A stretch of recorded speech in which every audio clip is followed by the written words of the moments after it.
श्रीगुरुभ्यो नमः। हरिः ओम्। श्रीमहागणाधिपतये नमः। श्रीमहासरस्वत्यै नमः।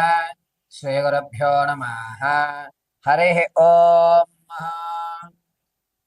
ప్రతి మాసము కూడా గ్రహ సంచారంలో అనేటువంటివి ద్వాదశ రాశుల్లో జరుగుతూ ఉండడం వల్ల మేషం నుంచి మొదలు పెట్టుకుని మీనరాశి వరకు కూడా ఏ ఏ రాశిలో ఏ గ్రహస్థితులు మారడం వల్ల వారికి జరిగేటువంటి ప్రభావం ఏమిటి, ఏ స్థితిగతులు వాళ్ళు మారుతున్నారు, ఆర్థికంగా నిలబడేటువంటి అవకాశం ఏమన్నా ఉండబోతుందా, శత్రునాశనం ఏమన్నా జరిగే అవకాశం కానీ, లేదా శత్రువులు మనల్ని ఇబ్బంది పెట్టేటువంటి అవకాశం కానీ అసలు ఏ నెలలో జరుగుతుంది, జరగడానికి ఏ రాశి ప్రభావాల్లో ఏ నక్షత్ర ప్రభావయుక్తంతో ఏ స్థితిలో వాళ్ళు రావడం వల్ల మనలో ఆలోచనలు మారుతున్నాయి అనేటువంటి విషయంలో, పైగా ఈరోజు ఆలోచించేటువంటి విధానం రేపు ఉండదు.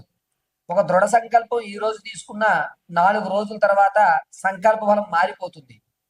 ఏం చేస్తాంలే, చూద్దాంలే, అన్నీ ముందే విధి నిర్ణయాలు అయిపోయి ఉంటాయిలే, ఇటువంటి మాటలు ఎందుకు మనం మాట్లాడుతాం? ప్రమాదాలు అనేటువంటి ఈ నెలలోనే ఎందుకు జరుగుతాయి? కొంతమందికి ప్రతి సంవత్సరము కూడా ఏదో ఒక మాసంలో అదే మాసంలో జరుగుతూ ఉంటాయి. అలా ఎందుకు జరుగుతాయి?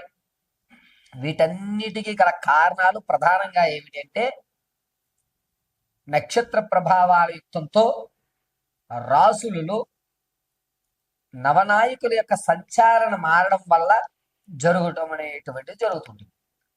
పౌర్ణమి అమావాస్య వ్యవస్థతోటి గ్రహణాల యొక్క స్థితిగతులు అనుసరించుకుని ఈ నవగ్రహాలు స్థానాలు మారడం వల్ల మన యొక్క జాతకంలో అనేకమైనటువంటి మార్పులు జరిగి మనం అనుకున్నటువంటి అచీవ్మెంట్ అవ్వడం, చివరి వరకు ధనం వస్తుంది అనుకుని చివరి మూమెంట్లో రాకపోవడం, వివాహం అవ్వడానికి అన్ని ఏర్పాట్లు చేసుకున్న తర్వాత ఏదో ఒక ఇబ్బందితో దూరం అవ్వడం, ఈ నెల నేను కన్ఫామ్ అయ్యాను పర్వాలేదు అనుకున్నప్పుడు అది మళ్ళా ఇబ్బంది పెట్టడం, ఎంత ప్రయత్నించినా ఉద్యోగ ప్రాప్తి కలగకపోవడం, ఎంతసేపటికి కూడా అందరూ బాగానే ఉన్నారు, నా యొక్క జాతకంలోనే ఇబ్బందిగా ఉంది, నేను ఒక్కడిని మాత్రమే సమాజానికి వ్యతిరేకంగా ఉన్నాను అనేటువంటి ఆలోచనలు రావడం, వీటన్నిటికీ గల కారణాలు ఏమిటంటే నవనాయకుల యొక్క స్థితిగతులు ఆధారం.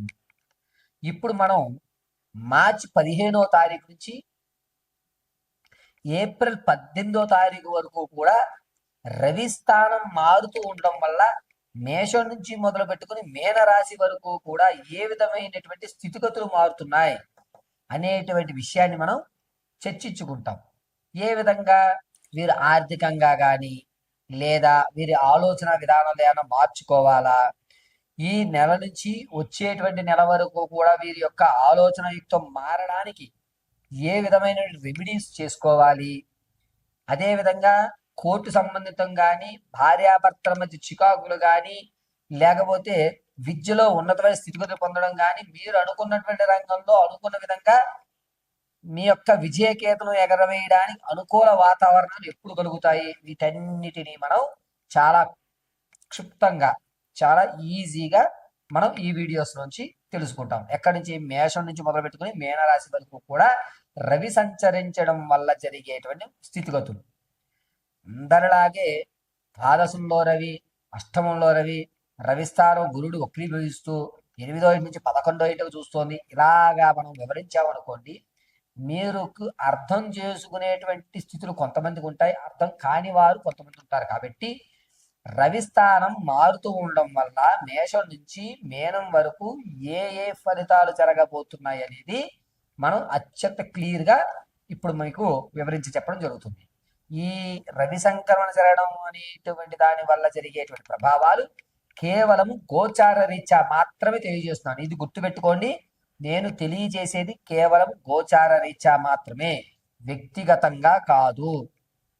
ఈ విషయాన్ని దృష్టిలో పెట్టుకుని చక్కగా నేను చెప్పేటువంటి మేషం నుంచి మీనం వరకు కూడా రానున్న మార్చి 15వ తారీఖు నుంచి ఏప్రిల్ 18వ తారీఖు వరకు జరిగేటువంటి విపత్తులు దానివల్ల తీసుకోవాల్సిన జాగ్రత్తలు, మనం ఎదరికి వెళ్ళాలంటే ఏ విధంగా ఉండాలి అనేటువంటి మన కఠినమైన నిర్ణయాలు ఇప్పుడు మనం తెలుసుకుందాం. తదుపరి మకర రాశి. మకర రాశి వారికి మార్చి 17వ తారీఖు నుంచి ఏప్రిల్ 18 వరకు కూడా ఆర్థికంగా కొన్ని ఇబ్బందులు అయితే గోచరిస్తున్నాయి. మీ వరకు మీ ఆలోచన ఎంత కరెక్ట్గా ఉన్నా ఎదుటి వ్యక్తి మిమ్మల్ని తప్పుదారిలో ఆలోచించుకుని మీ యొక్క ఆర్థిక స్థితిని మార్చేటువంటి అవకాశం ఏర్పడుతుంది. మీ ఆలోచన ఎదుటి వారికి మీరు ఎప్పుడైతే తెలియజేస్తున్నారో అందులో తనకు ఎంతవరకు లాభం చేకూరుతుందని ఆలోచించి మీ యొక్క ఆర్థిక స్థాయిని, మీ యొక్క ఆర్థిక స్థితిని మార్చేటువంటి అవకాశం శత్రువుల పరంగా ఎక్కువ అవుతుంది.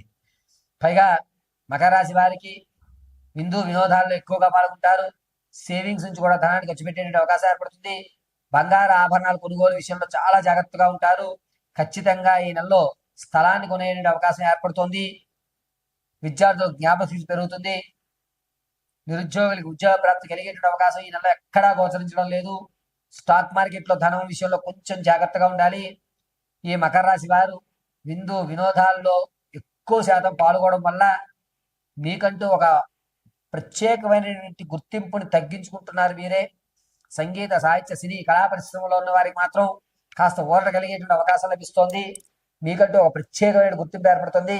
తాత ముత్తాత నుంచి ఆర్థిక పరంగా లాభపడేటువంటి అవకాశం ఎక్కువగా గోచరిస్తోంది. అంతేకాకుండా ఈ మకర రాశి వారు మార్చి 18వ తారీఖు నుంచి ఏప్రిల్ 3వ తారీఖు వరకు కూడా ప్రమాదాలు జరిగేటువంటి అవకాశం ఎక్కువ లభిస్తుంది. కాబట్టి ప్రమాదాలు, ప్రయాణాలు, వీటి అగ్నికి కొంచెం దూరంగా ఉండడం చాలా మంచిది. మీకు మీరే స్వయంకృత అపరాధం వల్ల ప్రమాదాలు కొని తెచ్చుకుంటున్నారు. ఆ పని చేయకరా, ఇబ్బంది పడతారని చెప్పడం, అయినా సరే ఆ పని మీరు చేయడం, దానివల్ల లేనిపోని ఇబ్బందులు తెచ్చుకోవడం ఖచ్చితంగా జరుగుతుంది.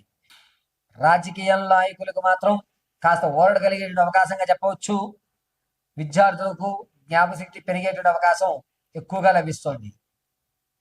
సంతానం కొరకు ఎవరైతే చూస్తున్నారో ఈ నెలలో సంతాన యోగ్యానికి అవకాశం లేదు. వివాహం కొరకు ఆ ప్రయత్నాలు మాత్రం ఈ నెలలో ప్రారంభం చేసుకోవడం చాలా మంచిది. వీరు నిత్యము కూడా సుబ్రహ్మణ్య స్వామి అష్టోత్తరం కానీ, సుబ్రహ్మణ్య స్వామి మూలమంత్ర జపం చేసుకోవడం అత్యంత శుభశీఘ్రంగా ఉంటుంది.